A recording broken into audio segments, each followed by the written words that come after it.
আমরা প্রেমিক বা প্রেমিকা হিসেবে হয়তো একসঙ্গে থাকতে পারলাম না, কিন্তু বন্ধু হয়ে তো থাকতে পারি। ব্রেকআপের পর এই কথাটা আমরা প্রায় শুনি। কেউ সত্যি বন্ধু হতে চান, আবার কেউ এই কথার আড়ালে সম্পর্কটাকে পুরোপুরি হারাতে চান না। কিন্তু প্রশ্ন হলো, প্রেম শেষ হয়ে গেলে কি সত্যি বন্ধুত্ব সম্ভব, নাকি এটা কেবল একটা তাৎক্ষণিক আশ্বাস মাত্র? এর উত্তর এক কথায় হ্যাঁ বা না নয়।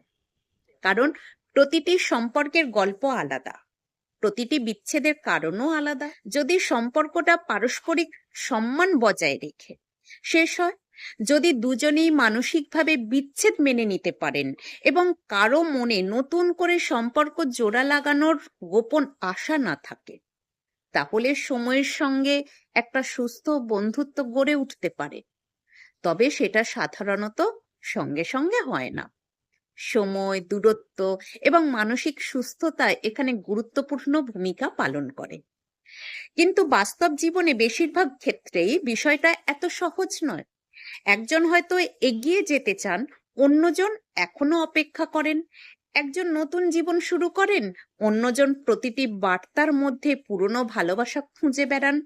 তখন বন্ধুত্বের নাম থাকলেও ভেতরে ভেতরে কষ্ট বাড়তেই থাকে। মনোবিজ্ঞান বলছে, একটা রোমান্টিক সম্পর্ক শেষ হওয়ার পর মানুষকে শোকের মতো একটা মানসিক প্রক্রিয়ার মধ্যে দিয়ে যেতে হয়। এই সময় বারবার যোগাযোগ রাখা অনেকের ক্ষেত্রে সেই মানসিক ক্ষত শুকাতে বাধা দেয়। তাই কিছুদিনের দূরত্ব অনেক সময় নিষ্ঠুরতা নয়, বরং সুস্থ হয়ে ওঠার একটা প্রয়োজনীয় ধাপ। আবার এমন অনেক সম্পর্কও আছে যেখানে বিশ্বাসঘাতকতা, প্রতারণা, মানসিক বা শারীরিক নির্যাতন ছিল।